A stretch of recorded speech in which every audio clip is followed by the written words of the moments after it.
Hey everyone, welcome to my channel. If you like easy, helpful videos like this, go ahead and subscribe. I keep things simple and useful. Let's get started.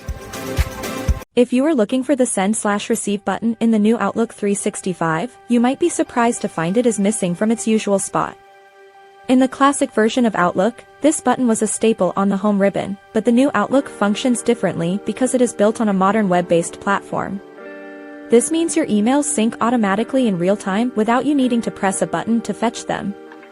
Since the application is constantly connected to the cloud, it pushes new messages to your inbox the moment they arrive. However, if you still want to manually trigger a refresh to ensure everything is up to date, there is a specific way to do it. First, look at the top ribbon menu and click on the View tab. Inside the View tab, you will find a button labeled Sync. Clicking this Sync button performs the same action as the old Send/Receive command by forcing the app to check all folders for new data.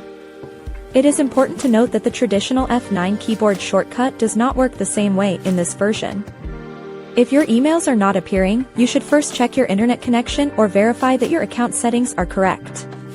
The new Outlook is designed to be more efficient, so manual syncing is rarely necessary for most users. Just remember that the View tab is now your primary destination for any manual update needs.